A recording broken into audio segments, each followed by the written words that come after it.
Have you ever looked at a common 5-cent piece from 1963 and wondered if it was secretly worth more than a down payment on a house? While billions of Jefferson nickels have passed through American pockets since the series began in 1938, the year 1963 holds a special, almost mythical status among coin collectors. Most people see the 1963 nickel as just another piece of pocket junk, but for the eagle-eyed numismatist, this specific year represents a perfect storm of high-speed minting, overworked machinery, and incredible luck. Today, we are going to explore the hidden history of the 1963 Jefferson nickel, revealing why certain mistakes from the Philadelphia and Denver mints have turned 5-cent coins into 5-figure treasures. The 1963 Jefferson nickel is a fascinating window into a time when the United States Mint was under immense pressure to keep the gears of the American economy turning. During the early 1960s, the nation was experiencing a massive coin shortage, fueled by a booming post-war population and the rise of vending machines. To combat this, the Mint pushed its equipment to the absolute limit. In 1963, the Philadelphia Mint produced 175,784,000 nickels, while the Denver Mint struck a massive 276,829,460. These numbers are staggering, and they explain why the 1963 nickel is so common in circulation today. If you go to a bank and buy a roll of nickels, there is a very high probability you will find at least one 1963 or 1963D specimen. In average circulated condition, meaning the coin has been passed around, scratched, and worn down over 60 years, these coins are worth exactly 5 cents. Most coin dealers won't even pay a premium for them unless they are in original, unsearched mint rolls. However, the very reason these coins are common is also the reason the rare ones are so valuable. Because the Mint was striking coins so fast, the quality of the strike often suffered. The steel dies used to stamp the image of Thomas Jefferson onto the nickel blanks were often used long after they should have been replaced. This resulted in mushy details, where the hair on Jefferson's head or the pillars on his home, Monticello, look blurry. For a 1963 nickel to have any significant value above 5 cents, it must be in uncirculated condition, meaning it never spent a single day in a cash register. Collectors use a scale from 1 to 70 to grade coins, with 70 being perfect. A standard 1963 nickel in MS63 mint state 63 might be worth $2, but as you climb the scale, the price explodes. An MS66 specimen is scarce, and an MS67 is a true rarity because so few coins survived the rough handling of the minting process without picking up a single scratch. The true holy grail for the 1963 nickel is the full steps designation. If you flip a Jefferson nickel over, you will see Monticello, Jefferson's famous Virginia estate. At the base of the building are a series of steps. On a typical 1963 nickel, these steps are a flat, blurry mess. But on a very small number of coins, those struck with fresh dies and high pressure, the steps are perfectly clear and separated. These are known as full steps FS nickels. A 1963D Denver nickel with full steps in MS65 condition has been known to sell for over $9,000 at auction. This is a massive jump from its 5-cent face value, driven entirely by the extreme rarity of a perfect strike during a year of rushed production. Beyond the quality of the strike, the 1963 nickel is legendary for its errors. Errors are mistakes that happen during the actual minting process, and they turn common coins into unique historical artifacts. One of the most sought after is the wrong planchet error. Imagine a copper blank intended for a 1963 Lincoln penny accidentally falling into the machine set up for nickels. The machine slams the Jefferson design onto the smaller, copper blank. The result is a 1963 red nickel, a coin that looks like a penny but has Jefferson's face on it. These errors are highly prized and can easily sell for $1,000 to $1,500. Even more valuable is a 1963 nickel struck on a silver dime planchet. Because the dime blank is much smaller, the edges of the nickel design are cut off, but the silver composition makes it a standout piece that collectors will pay $1,200 or more to own. Another area of interest is the repunched mint mark RPM. In 1963, the D for the Denver Mint was still punched into the dies by hand. If the worker hit the punch and it bounced, or if they tried to correct a misplaced mark, it created a doubled D. These varieties, such as the 1963 D/D, are a favorite for people who enjoy cherry-picking, searching through common piles of coins with a magnifying glass to find a hidden variety. While most RPMs only add $20 to $50 to the value, they are a great way for everyday people to find something worth more than face value in their change.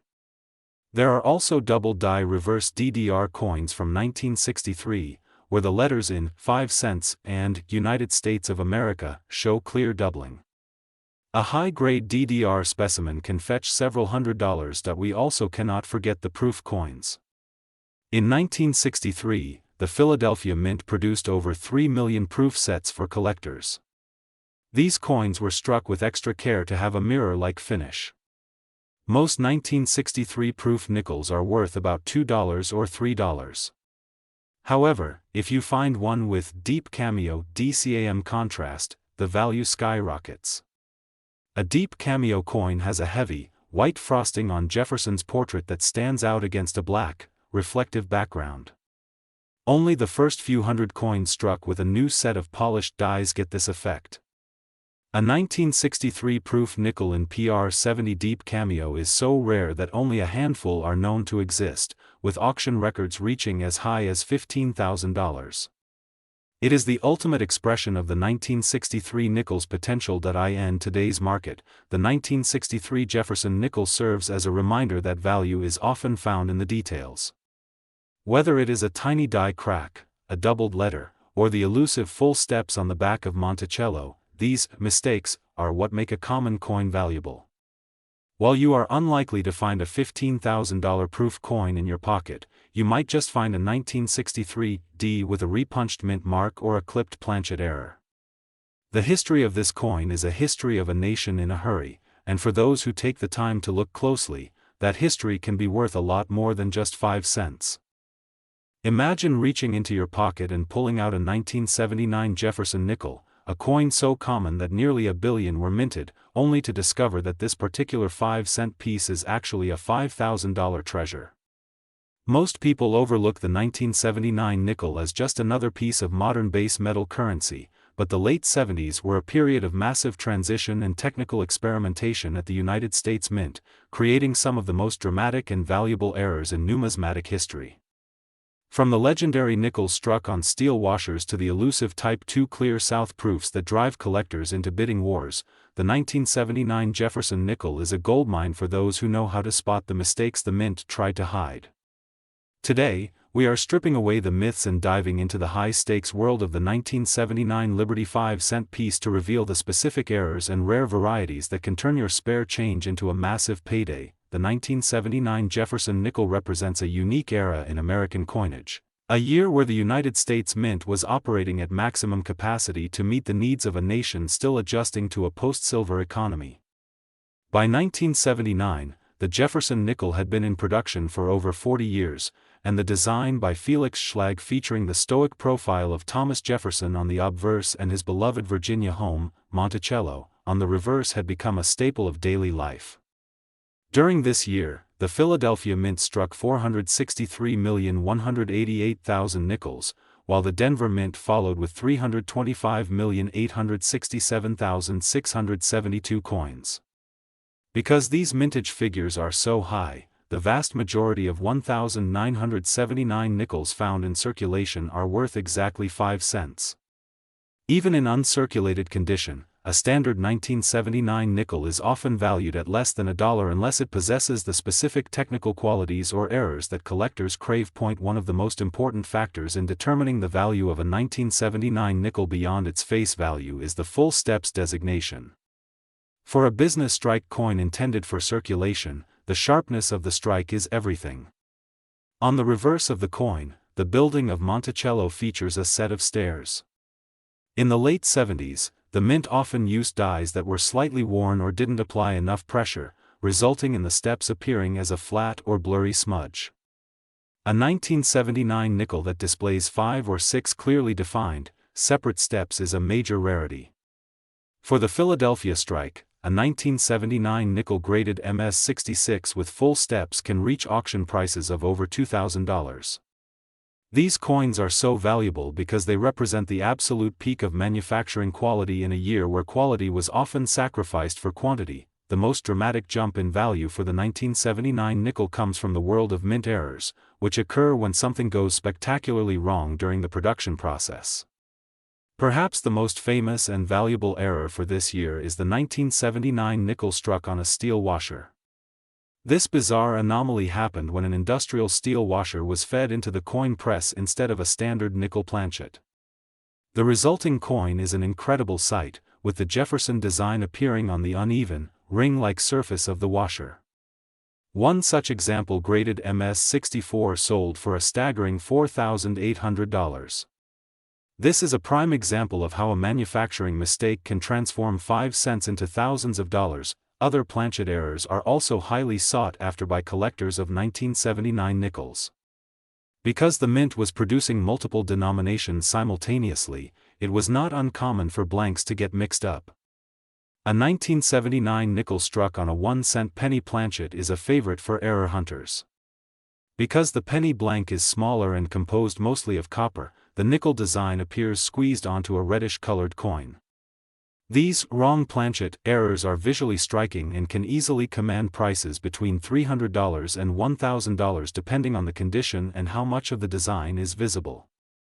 There are even examples of 1979 nickels struck on 10-cent dime blanks, which are even smaller and produce a thin nickel that can sell for over $500 at auction. Beyond planchet errors, 1979 is a significant year for the San Francisco Mint's proof coins. Proof sets were sold directly to collectors and were supposed to be the highest quality coins produced by the mint. However, in 1979, the San Francisco Mint changed the S mint mark punch halfway through the year, creating two distinct varieties known as Type 1 and Type 2. The Type 1 S is often referred to as the filled S because the mint mark is blob-like and difficult to distinguish. The Type 2 S, which was introduced later in the year, is known as the clear S because the letter is sharp, well-defined, and much more attractive. While Type 1 proof nickels are very common and worth only a few dollars, the 1979 S Type 2 clear S proof is much scarcer. In a perfect PR70 deep cameo grade, where the coin has mirror-like fields and frosty white details, the Type 2 can be worth $700 or more, making it a high-priority target for collectors who search through old proof sets. Mint mark errors also extend to the Denver strikes of 1979. Collectors look for the filled D variety, where the center of the D mint mark is clogged with metal, making it look like a solid letter. While these are common enough to be found in pocket change, they still carry a premium of $10 to $20 for curious collectors. More significant are the repunched mint mark RPM errors, where the D was stamped twice into the die, creating a secondary image or a shadow effect. These varieties are highly collectible and can turn a standard uncirculated coin into a piece worth $50 to $100. In everyday circulation, there are several other types of errors to watch for on 1979 nickels. Off-center strikes are a popular category, where the coin blank was not properly centered in the press, leaving a portion of the coin blank and the design shifted to one side. A 1979 nickel that is 20% to 50% off-center can sell for $100 to $250. You may also encounter clipped planchets, where a crescent-shaped piece is missing from the edge of the coin because the blank was cut from the end of the metal strip. These are relatively common but always command a price of $30 to $50 in good condition. There are also die cracks and lamination errors, which occur when the metal of the coin itself begins to peel or crack due to impurities in the alloy. While minor lamination errors are worth very little, major ones that cover a large portion of the coin can be worth $20 to $50. The current market value of 1979 Jefferson nickels is a testament to the fact that rarity is not always about how many coins were made, but about how many mistakes were made or how many survived in perfect condition. Whether it is a flawless full-step specimen, a clear S proof, or a wild error struck on a steel washer, the 1979 nickel proves that even the most common year in American history can hold incredible financial secrets. The history of this coin is a history of a mint trying to keep up with the world and the beautiful, valuable mistakes that happened along the way. What if I told you that a single 5-cent piece from 1984, tucked away in a dusty jar or lost in the cushions of your sofa, could be worth more than a brand new high-end laptop or even a down payment on a car? While most people dismiss the 1984 P. Jefferson nickel as a common, base metal coin from the mid-80s, the truth is that this specific year at the Philadelphia Mint was a breeding ground for some of the most spectacular manufacturing disasters in modern minting history. From coins accidentally struck on silver dime blanks to the legendary full steps rarities that collectors hunt with high-powered microscopes, the 1984 P nickel is a potential goldmine. Now, we are uncovering the hidden history of this unassuming 5-cent piece, showing you exactly which errors, mint marks, and striking mistakes turn a common nickel into a $5,000 treasure. The 1984 P. Jefferson nickel belongs to a fascinating period of American numismatics where the United States Mint was grappling with massive production quotas and aging machinery. By the mid-1980s, the Jefferson nickel, originally designed by Felix Schlag in 1938, had become the workhorse of the American economy. In 1984 alone, the Philadelphia Mint churned out a staggering 746,769,000 nickels. Because nearly 3/4 billion of these coins were produced, they are incredibly common in daily circulation. If you check your pocket change today, there is a very high probability that you will find a 1984 nickel with the small p mint mark located just to the right of Thomas Jefferson's ponytail.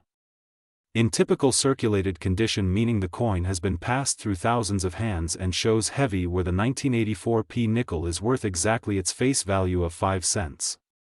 Even in average uncirculated condition, like MS63 or MS65, a standard 1984 P nickel without any special features might only sell for $1 or $2. However, the sheer volume of production is exactly what created the rare, high-value outliers that drive the current market. The primary factor that elevates a 1984 P nickel from face value to a premium collectible is the full steps designation. When you flip the nickel over, you see Monticello, Jefferson's neoclassical mansion. At the base of the building is a flight of steps. During the high-speed minting process of 1984, the dies were often worn down or the striking pressure was insufficient to force the metal into the deepest crevices of the die. As a result, the steps on the vast majority of 1984 nickels are a blurry, flat mess. A 1984 P nickel that shows 5 or 6 fully defined, separate horizontal lines on these steps is a massive rarity. Collectors and professional grading services like PCGS and NGC look for these crisp lines as a sign of a perfect strike. A 1984 P nickel in a high grade like MS67 with full steps is a trophy coin. While common 1984 nickels are everywhere, only a tiny fraction of 1% possess this level of detail. Auction records for these top-tier specimens have reached into the thousands, with some pristine examples being valued at over $2,500 because they are so difficult to find in a year notorious for mushy strikes. Beyond the quality of the strike, the 1984 P is famous for its major mint errors, which occur when the mechanical process of striking the coin fails in a dramatic way. One of the most coveted errors is the 1984 P nickel struck on a 10-cent Roosevelt dime planchet. This happens when a smaller, thinner dime blank accidentally falls into the hopper intended for nickel blanks. The result is a nickel that is smaller than usual, featuring the Jefferson design squeezed onto a blank that is far too small to hold it. Because the dime planchet is made of a different copper-nickel clad composition and has a smaller diameter, these errors are highly visual and unmistakable. A 1984 P nickel struck on a dime planchet in a high uncirculated grade can easily fetch $500 to $1,500 at auction. Even more bizarre are the wrong metal errors where a 1984 nickel is struck on a copper penny planchet.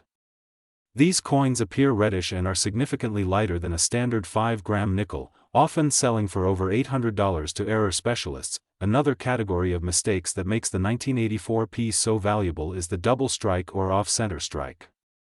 This occurs when a coin is struck once, fails to eject from the press, and is struck again, often with the second image shifted to the side. A 1984 P nickel that is 50% off-center, where half the coin is a blank crescent of metal and the other half shows a distorted Jefferson, is a prized item. If the date 1984 and the P mint mark are clearly visible on an off-center strike, the value increases significantly. Collectors have paid upwards of $200 to $500 for these dramatic errors.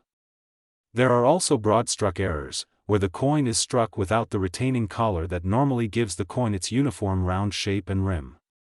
These coins look like pancakes, being wider and flatter than a normal nickel, and they carry a market value of $50 to $150 depending on their condition. Die varieties also play a huge role in the 1984 P market.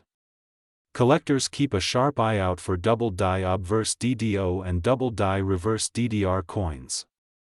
A double die occurs when the hub stamps the design into the die more than once at slightly different angles. On a 1984 P nickel, you should look for doubling in the letters of Liberty or in the date. While there are no world-famous 1984 double dies like the 1955 penny, subtle doubling on the 1984 P can still add $20 to $100 to the coin's value. Furthermore, the 1984 P is known for filled mint mark errors. This happens when grease or debris fills the center of the P mint mark on the die, resulting in a coin where the P looks like a solid blob of metal rather than a crisp letter. While these are relatively common and might only add $5 to $10 in circulated condition, they are a fun and accessible way for new collectors to find something different from a standard 5-cent piece. Even the surface of the coin can tell a history of value. Some 1984 P nickels are found with clash dies, where the obverse and reverse dies hit each other without a coin blank in between, leaving faint ghostly impressions of the opposite side on the coin. Others show die cracks or cuds, which are raised bumps of metal caused by the steel die literally breaking under the immense pressure of the press. A large cut on the rim of a 1984 P nickel can be worth $50 or more. There is also the improperly annealed planchet error, often called a black beauty. If the copper nickel blanks are left in the annealing furnace for too long, they can develop a dark, sintered, or gunmetal blue appearance. While more common in the late 1950s, 1984 P nickels with this authentic dark luster are highly sought after and can command a premium from collectors who specialize in planchet chemistry errors. In the current market, the 1984 P Jefferson nickel is a testament to the idea that value is often hidden in plain sight. Most of the hundreds of millions produced will only ever be worth 5 cents, but the tiny fraction that represents a mistake, a planchet mix-up, a machine malfunction, or a perfect strike against all odds redefines what it means to be a common coin. Whether you are looking for the mirror-like steps of Monticello or a nickel that was accidentally turned into a penny, the 1984 P offers a wealth of possibilities. It is a coin that rewards the patient observer and proves that in the world of American money, the smallest details can have the biggest price tags.